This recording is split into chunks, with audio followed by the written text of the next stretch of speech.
Radassa era só uma menina, era só uma criança, era um bebê. E ela foi vitimada e sua mãe revitimada. A mãe de Radassa tinha saído de casa para ir num forró. E ela deixou a sua filha em casa. Ela tinha os seus parentes no quintal e aí tudo aconteceu. Se você não sabe o que aconteceu, eu peço para que você pesquise sobre o caso. Mas o ponto principal aqui desse vídeo é sobre o quanto o nosso país tem a cultura de vitimar e de revitimar as pessoas. Vê um pouco dessa reportagem que eu vou colocar aqui para você.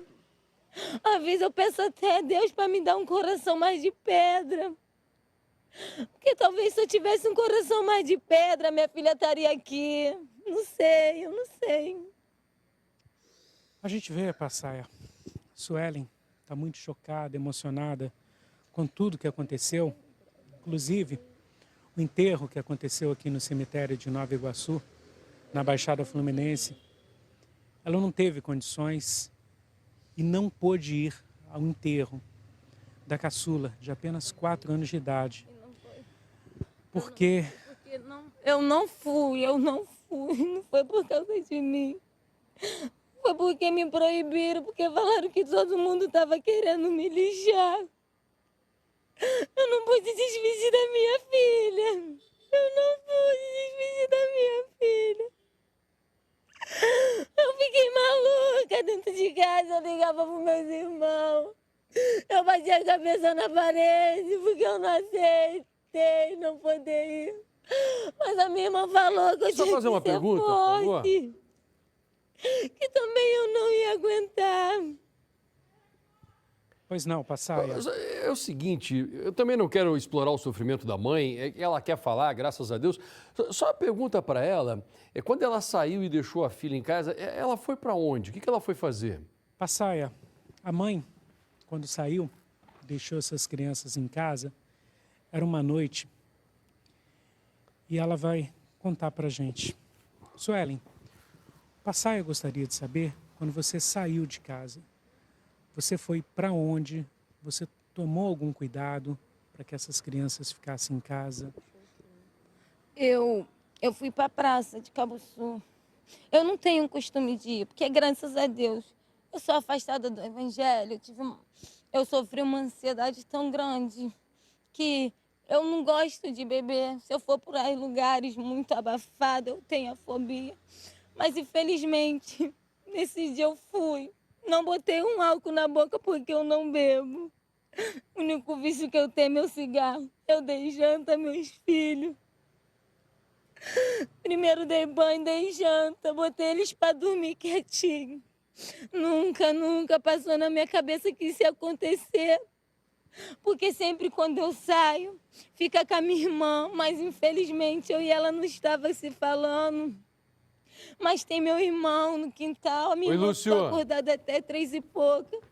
Foi quando nesse intervalo que minha irmã entrou para dormir que ele pegou minha filha. Eu imagino que a gente não saiba o quão doloroso deve ser viver isso. Cometer um erro e ser questionado sobre esse erro como se você fosse a grande culpada pelo assassinato da sua própria filha. E além disso, o erro que você cometeu não permite que você vá ao enterro da sua própria filha, porque as pessoas querem de alguma forma te linchar. A nossa sociedade vitimou uma criança. E quem sobrou para contar a história? A sua mãe. E o que nós faremos com essa mãe que cometeu um erro? Nós apontaremos para ela e falaremos sobre esse erro que ela cometeu. Como se manter alguém dentro da casa dela impediria que esse cara entrasse na casa dela e faria o que ele fez com a Radassa. Você sabe muito bem que isso muito bem poderia ter acontecido, independente do que a mãe fez ou não. A culpabilização da vítima, que foi essa mãe, já que essa criança não está mais entre nós, ela foi a vítima, mas a dor é da mãe que está viva. O contexto fez com que ela, de alguma forma, indiretamente, facilitasse, mas isso provavelmente aconteceria do mesmo jeito. E quando acontecesse em um outro contexto, a gente ainda assim ia procurar um culpado, a gente ainda assim ia apontar para essa mãe e dizer que ela talvez não tenha cuidado o suficiente dessa criança. É muito violento esse processo. Nós culpabilizaríamos essa mãe mesmo se ela não tivesse feito absolutamente nada que causasse indireta ou diretamente essa morte. A nossa cultura é de ignorar os mortos e de matar os vivos. Essa mãe está morta por dentro. E nós estamos a cada dia matando outras pessoas, simplesmente por não focar no que realmente é o grande problema. Mas tem meu irmão no quintal, a minha irmã ficou acordada até 3 e pouca. Foi quando, nesse intervalo, que minha irmã entrou para dormir, que ele pegou minha filha. O que estava acontecendo nessa praça? Era um forró, era um baile? É forró, moço, era forró. Tá. Lúcio. Forró. Pois é, era um forró que estava acontecendo nesse momento, na praça. Tá bom. Pois não. Ô, Lúcio, muito obrigado. Eu quero agradecer a mãe. Eu acho que ela já chorou bastante mesmo, porque, coitada, não tem nem lágrima, né, agora. Enquanto ela está chorando, não tem nem mais lágrima, porque já chorou tanto na vida. Eu não vou julgar a mãe também. Eu acho que ela já sabe que ela não deveria ter saído de casa para ir para o forró e deixado uma criança de 8 anos fechada dentro de casa. Uma criança sozinha. E ela vai ser investigada por abandono de incapaz, não por ter assassinado a menina. O delegado já disse, olha, quem assassinou foi o teu vizinho, aquele estuprador que já tinha passagem pela polícia, aquele bandido, inclusive que você conhecia, mas o delegado sabe que a mãe não tem participação, então não vai ser investigada, mas por abandono de incapaz. E vamos combinar uma coisa aqui. Gente, vamos lá. Eu sei que alguns vão me criticar, mas pelo amor de Deus, não dá para fazer isso.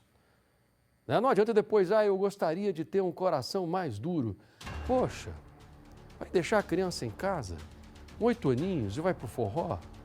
A própria consciência da mãe vai condená-la, a justiça vai fazer o trabalho e eu vou seguir adiante.